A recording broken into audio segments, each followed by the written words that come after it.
everyone, and welcome back to Pain Exchange, a monthly podcast from the International Association for the Study of Pain, highlighting global innovations in pain research and amplifying the voices of our diverse membership. Back in October, we highlighted the 50th anniversary of IASP's flagship journal, Pain, by interviewing Editor-in-Chief Karen Davis. In that episode, Dr. Davis also discussed the journal's newest article type, Pain Essays. Developed by Dr. Jane Ballantyne, the essays seek to provide a forum for articles that go beyond clinical practice and research to delve into pain's significance in history, religion, culture, and more. To speak more about the unique nature of these articles, as well as the special series paying tribute to the first 4 editors-in-chief of the journal so far, I have the pleasure of speaking with Dr. Jane Ballantyne.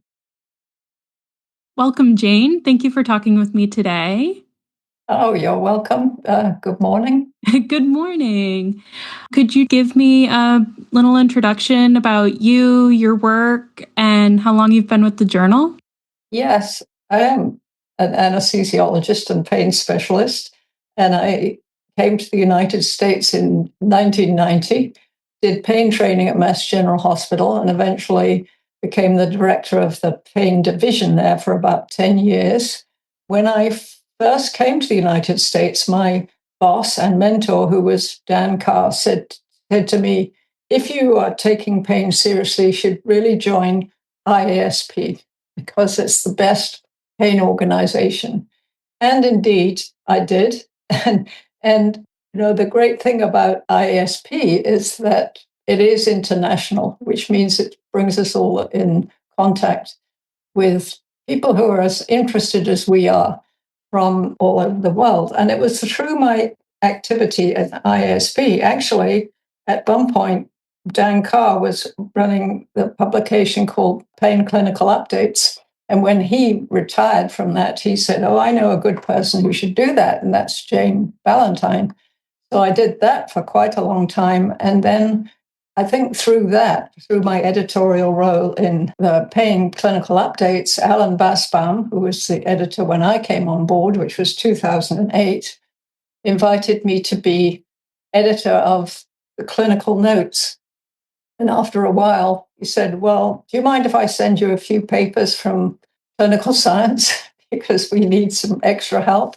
And so I started doing that. So later on, I really wanted to push forward the idea of having a new section, which is what I think we're going to talk about today, called Pain Essays. So right now, I have 3 roles in the editorial board. I still do the pain clinical notes. I still do clinical science if I'm needed, but I do much less of that now. And I'm the section editor for Pain Essays. And you and Karen kind of came up with these pain essays together. What was the inspiration behind creating this new article type? I think I suggested it to Karen, and Karen really liked the idea. And that is that, what we tend, because we want Pain Journal, it has a reputation, and we want to keep that reputation of being one of the premier journals in the field of pain medicine. The direction the journal went was that it was more and more focused on science, and it was sort of losing touch with some of the, more peripheral issues that are of interest to anybody who's interested in pain. So, if you've made a career out of pain medicine or pain science, you become interested in things that go beyond just what you can study in a clinical trial or a basic science study. And that is things like the philosophy of pain or the history of pain or how pain fits in with society or ethical issues to do with pain and to do with pain and pain treatment.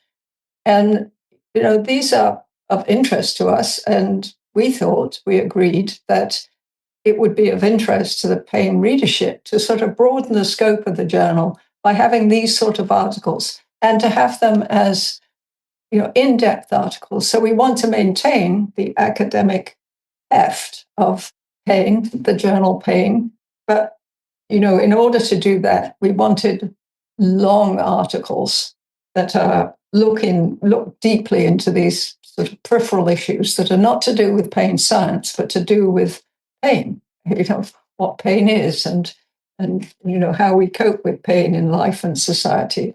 That's absolutely amazing, and definitely a topic that didn't really fit into the journal submissions before, especially coming from different fields and getting some kind of different perspectives. That's a really interesting way that we can get those into the journal Pain. So as these articles start coming in, they're going to be a little bit more broad. How do you see the impact or the scope of these essays changing over time? Well, there's such a broad possibility that, I think it's a bottomless pit in terms of what aspects of pain and pain in life and pain related to suffering and pain related to culture and international differences and so on. You could just go on forever in, digging into these depths of these issues. But at the same time, I think there are topical issues to discuss in this forum as well, such as the changes that are going to be wrought by changes in technology, particularly artificial intelligence, and also changes that may, be forced on us because of political changes and the state of the world at the moment, and that has, really altered, the focus of suffering and how we understand suffering in other countries, and also improved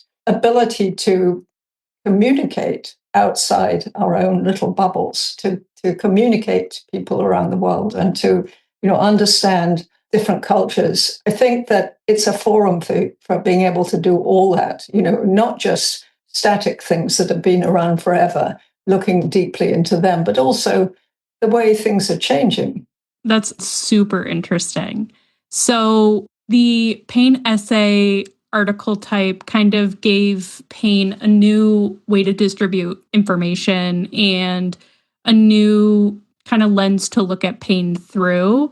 And it actually gave us a little bit of an opportunity to look back at some of the people in pain that have helped shape the journal. For example, the past 4 editors-in-chief. What was it like trying to solicit those articles to get authors to write about these people? Yes. Well, what you're alluding to is the fact that actually by coincidence, I suppose, that the Pain Essay Forum was launched at the same time as the 50th anniversary of the journal. And we thought, just discussing how we should honor the first editors of the journal, the first 4 editors of the journal, that the Pain Essay format would be a good format because it allows you to produce a really in-depth and longer article that discusses the editors-in-chief. But also, what we weren't really interested in was, what was their role in the journal? What changes did they make in the journal? What sort of practical adjustments did they make to the journal? But more, what did those 4 individuals contribute to the pain field in general? In other words, a way to highlight the quality and the importance of the people that were editing the journal, who obviously, use the journal as a way to present, the best science and the best clinical research to the field. So, it was easy to identify them, obviously. It was also much easier, which maybe isn't surprising, but we hadn't thought of it, was much easier to recruit writers to write the editors who are no longer with us than the editors who are with us, because there was a reluctance to write about someone who's still with us Yeah. in a way that could be interpreted as an obituary, when they're still here. And also, there's a feeling it was slightly awkward writing about someone who's still here or maybe a friend or so on. So it took a while to get, the right people to write those biographies, but, we did it. They've all now been written, and I think they're great. And they're all different, obviously, because they have different authors. I knew all of them, so that's great for me. And, I knew Pat Wall at the end of his life. Of course, a lot of people in ISP and people involved with the journal knew him a lot better than I did because they knew him for longer. But, it was nice to have that, knowledge of a person when they were alive. And Ron Dubner, who was the second editor, actually died very recently, and the other two are still alive, which is great. Yeah. Yeah. And it's really nice to be able to hear a lot about their personalities as well. Because I think being a scientist, you do have to know how to communicate science, but you have to know how to work together. And hearing about all of their different personalities is really, really interesting because you know their work, you know their PubMed results and their big seminal papers, but it's really interesting to hear what they were like to work with. Yeah, and what their lives are. I always think it's interesting learning about someone's life. Yeah. Particularly interesting if they've become friends of yours. Yeah. Because you don't know everything about even your friends. Yeah. Yeah. And I really enjoyed how we were able to get some pictures that nobody had really seen before. Some personal pictures from Frank Keith, who was the fourth editor-in-chief of Pain, and some of the personal pictures that Alan Basbaum had with Pat Wall, those kinds of things. Those were super interesting to see and very different for an academic journal, Yes. No, that's the pleasure of it. Mm-hmm. I mean, it's also the pleasure of ISP because, ISP's got really big now, but it used to be a brotherhood, and everybody was friends and friends with their wives, but that's the old days. But it's not quite the same. There've been really, as you know, the changes wrought by COVID are really profound because that period allowed for the technology to develop to do things that are exactly like we're doing right now. We're sitting in our own homes talking to each other. That means the incentive to get together is far less. So the times where you get together with your colleagues and friends have become even more special because they're much rarer than they used to be because, you can avoid expensive travel by using these technologies, which is, to me, regrettable. I like the old days when you got together a lot. Yes, I very much miss getting together with people on a much more regular basis in person because it's just not the same kind of talking like this. It has advantages because it means that you can talk to, like my friends in Australia, more often than you used to see them. Exactly. But it's still not the same. Do you have anything else about Pain essays that you want to talk about today? No, I'd like to say that if anybody who's listening to this has something they'd really like to write about, propose it, and we'll take a look at it because I would like some of the Pain essays to come from people's own, burning thoughts that they'd really like to get in the form of a Pain essay. And, we have had quite a few people. We've had a lot of appreciation, actually, the people who've said they're so glad to see this being added to Pain and, they're really interested. And they've proposed their own topics, a couple of which we're working on right now, that people have proposed themselves. But also, I try to keep my ear to the ground and what's going on and who, I could approach to write Pain essays. But it's not just by invitation. Mm-hmm. What topic of a Pain essay would you love to see, but you just don't know anyone who would quite write it? Well, I would love to see articles about cultural differences, the culture of pain. And I have a particular personal interest at the moment. I've become really interested in placebo.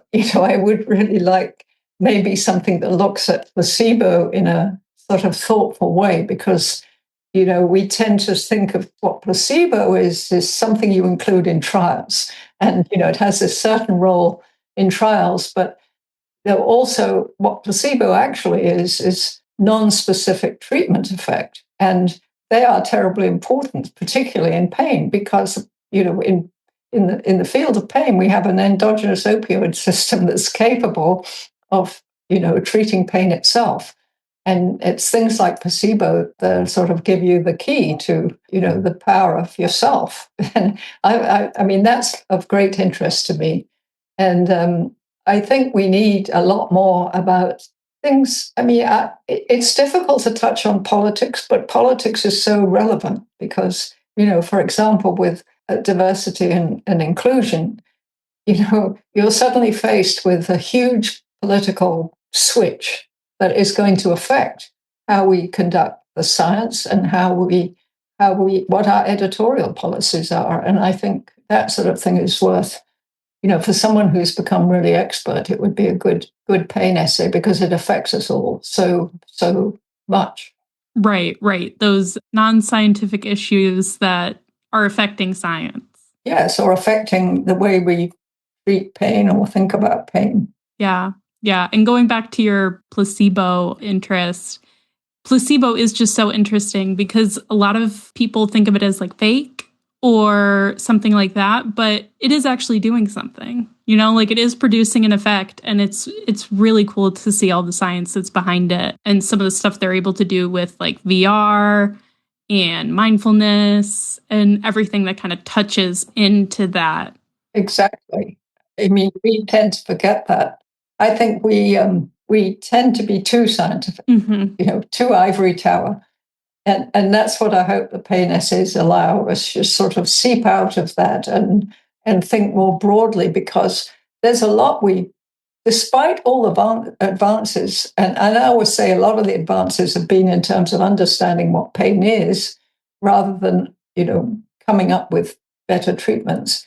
I mean, we come up with better treatments because we understand what pain is better. That's been a huge scientific advance in understanding what pain is. But we can utilize that knowledge to help people, understand their own pain better. Exactly. And I love that we can kind of bridge that gap between research and I think they call it like the bench and the bedside. We can kind of minimize the amount of time between those two things. Yes, exactly. Yeah. Well, is there anything else you want to tell us about today? No, I think that's good. I'm glad I got it across. I'd like people to think about submitting. Yes, perfect. That's absolutely perfect. Thank you for speaking with me, Jane. And I am really excited to read all the other pain essays that will be submitted. Thank you, Renee.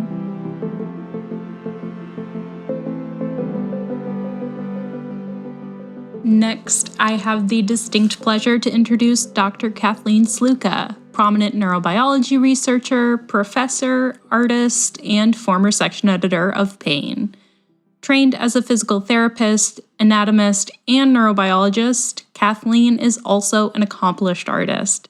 In stark contrast with the cold precision of anatomical diagrams, her intricate paintings imbue complex biological systems with a sense of warmth and passion. When it was time to choose cover artwork for Pain's 50th anniversary supplemental issue, we knew that Kathleen was the perfect person for the task. Hello, Kathleen. How are you? I'm fantastic. How are you, Renee? I'm good. Would you tell us a little bit about yourself? Sure. Well, I'm a faculty at the University of Iowa in the Department of Physical Therapy and Rehabilitation Science and in Neuroscience Pharmacology. I've been here for about 30 years. My lab, as some of you may know, I run a laboratory and it studies pain and pain mechanisms. And our goal is to develop safe and effective treatments for chronic pain. And so we focus on both understanding mechanisms as well as understanding how non-drug treatments work and then testing them in clinical trials to improve their outcomes. That's my lab. Amazing. And you've been working with the journal for a while. Well, I was with the journal for 9 years, serving as a section editor for the neurobiology section. I'm not doing it now. we've replaced me with someone else, which is great. And it's freed up a lot of my time, more time to do the things I love to do on the side when I'm not doing science in the lab. And that's my art.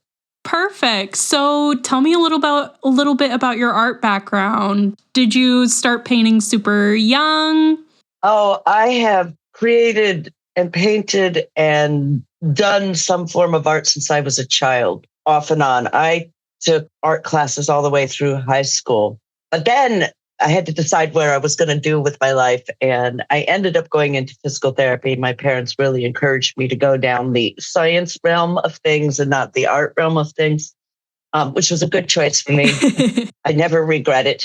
And so I spent a lot of years doing that. And I came back to it, I'd say, after my family got older, my children got older and didn't need me around as much. And I had more spare time. So probably 15 years or so ago, I started coming back and doing more painting, and it's just evolved over the years. And it really evolved into a focus on science-related art. So, Kathleen, what about science inspires you for painting your work? Science is, well, particularly the body and the human body and the cells are just amazing, right? So I many of you don't know, and you probably can't even do this today, but my PhD is actually in anatomy. And in anatomy, we learn about all the systems. We learn about all the cells and what all the cells do. And so my goal has always been to portray the science of the human body, of disease, in a way that's appealing, but also accurate. So as a scientist, I want to make things as accurate as possible, but I take a lot of liberties in kind of what I'll portray. But a lot of times I'll look at it from a very microscopic issue, trying to convey a system or a disease or a cell based on the known biology, but also getting across that to the public. And my goal is really about just showing that out to the world, that the body is more than that. So it's not I don't simply look at a microscopic image of something and copy it. You look at you kind of get a feel for all of those images and put together something that you're wanting to portray. So some of them are very simple, others are more complex, but it is all about putting together concepts to portray that out to the public. And the body is just amazing. It's so beautiful. And it does so many unique things that most people don't know anything about it. And I think it's important to change the public viewpoint of science, right? People, today's world are a little bit scared of science in many cases. And science should be embraced. The movements we make in science and in health are because of this. And so if we can show science and get the message out in another way that's more relatable, I think that's part of why I do it. Real reason I do it is just it's fun. It's a lot of fun to do. It's part of who I am. I am a scientist, but I am also an artist. I spend a lot of time painting these days, and between painting and doing science, I'm busy every day doing stuff, which is absolutely fantastic to have that option in life. Right, exactly. It's nice to have that creative outlet so that when you're doing your science, you really kind of get ideas off of it, right? Yes, I think they feed each other a little bit, right? I do a lot of research behind every painting I do, right? So I just did one on the pancreas, just because that was fun and it's interesting. And lots of people have diabetes, and that's a problem. So I learned all about the pancreas. I learned about islet cells and beta cells. I learned about the structures, and then wanted to design something to show that. That was kind of fun. It was a new area, but as a scientist, you can go out and learn about that and kind of move that forward. And so a lot of that is just learning about something new and bringing that science out, making it accurate, yet also visually pleasing, I hope, at least to some. We'll make them visually pleasing so that the people will just enjoy them. So do you do anything other than science-related painting? Sometimes I do. I do a lot of outdoor type things. Sometimes it's nature, sometimes it's scenery, sometimes it's something else. I've done some abstracts. I do some collages.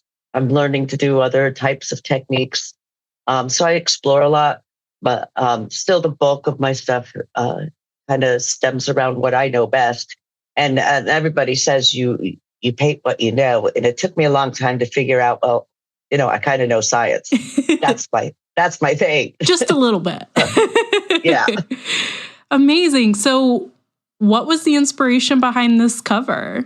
Well, so Karen wrote me and asked me if I would do covers. So some of you may or may not know, but I have done several covers for Pain. Mostly I just send them already existing paintings. But this one is a special issue. It's the 50th anniversary. I said, sure, I'd love to do that. And then I thought, what the heck am I going to do? And so I spent a lot of time thinking about it. The 50th anniversary journal is meant to be a look to the future. Where are we going from here? Not a look to the past. But I decided that in order to really conceptualize something, I went back and said, where were we 50 years ago in science? Where are we today? And what's going to happen for the next 50 years? And so this is meant to do that. So if you look back to where we were 50 years ago in the 70s, maybe 40 years ago in the 40s, we knew very little about pain. We didn't know about central sensitization till the 80s. We just discovered opioids in the 70s. Techniques weren't around. PCR and omics techniques and a lot of the high throughput screening we're doing today was not around. And so we've based on our knowledge over the years, it's always built on each other. And so I thought that what we needed was something that would show what it's going to take to go to the future, which is really the research based upon the past will build for the future and eventually to the point where I'm hoping we end up with some kind of a cure for pain at some point, or at least the prevention of chronic pain. And so that's kind of where the stairs represent.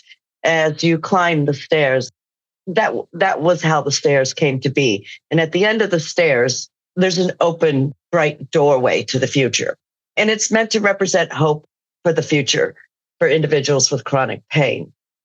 The other thing I realized that had changed a lot over from the past to the current was that we used to focus on the problem. What's wrong with them? We didn't actually talk about the pain, right? We didn't have a lot of focus on that. It was more about the problem and not so much about the person. Right, like pain was the symptom. Yeah, right. Pain is always a symptom. And so now we're taking, and we've been learning that the patient is centered to that. The person with that pain, no two people present in the same way and maybe have the same markers. We now are doing research that is looking at multiple systems simultaneously, multiple molecular biology systems, psychosocial variables, and putting them all together to ultimately come up with an individualized approach. And so as I was conceptualizing this, I wanted to portray all those systems, all that biology, all those psychosocial factors somehow. So I made graffiti on the wall as you go up the stairs to represent all of those systems that will go into getting to that stage.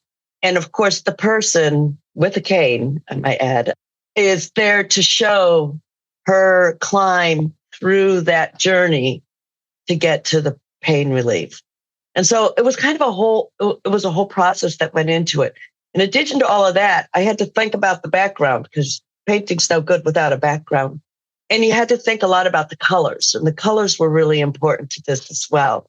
But you can see that in the background part of this painting, up where our woman is starting, is on the stairs. She's a quarter of a way up the stairs or so. So she's already benefiting from some of the research we've had so far. And as she moves up that stair, she'll benefit from the research in the future.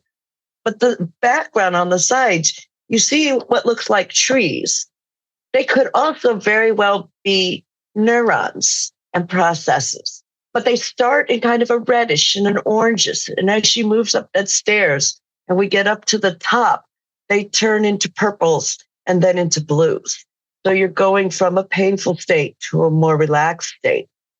Even the gray of the stairs and the walkway up the front has tinges of red all the way through it to really just bring out the color that we're producing here. That's kind of my process that went into it, was really kind of thinking about how to get there to the future. Wow, that's so thought out and so thoughtful, especially with the red being more focused on pain and the blue and the purple being more of pain relief. I've definitely seen that in visualizations with like burn patients. Like the pain is red and blue and cool colors are more of the relief. That's really so cool. So I have to admit that before I even started at IASP, I actually did know about you from your booth at Society for Neuroscience. Are you still exhibiting there? I am exhibiting. I'm doing it this year. It's a blast. This year I'm taking my husband with me to help me man the booth so I can still see some science occasionally. So that's nice. But yeah, I am exhibiting there. I think it's a fun place to see science, and there's a lot of great artists there. Last year, I think there were 12 artists. They accept a lot of artists and very different designs. I'm wearing a necklace today, which is a neuron from one of the artists that always exhibits at the Society as well.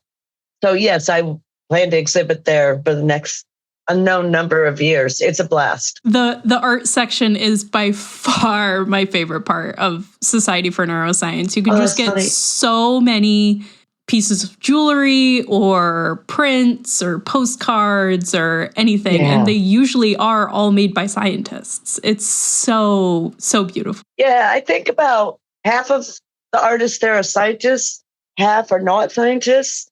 And it's kind of interesting if you look at the non-scientists art and compare it to the scientist art, and people's styles are very different. So you look at a lot of different things. So it is really fun to see. But there are all these people that come here are incredibly passionate about art and about portraying neuroscience in particular. My work goes well beyond neuroscience. It will go into all the systems. I do a lot of immune stuff, musculoskeletal stuff. It goes into all the systems. But these people are all neuroscience related art, and it's just beautiful. It is really fun to see that many people in one spot. So where else can our audience see your painting? So I have a website. It's KathleenSlukaArt.com. So it's pretty easy. And I actually call my website Cells of Life because I portray the cells of life in general. You can follow me on Instagram. I post my paintings there at Cells of Life. I have a Twitter account where I do both science and art stuff at KSluka0101. And those are my main areas of outlets for those. Thank you so much, Kathleen. And I can't wait to see what you create next.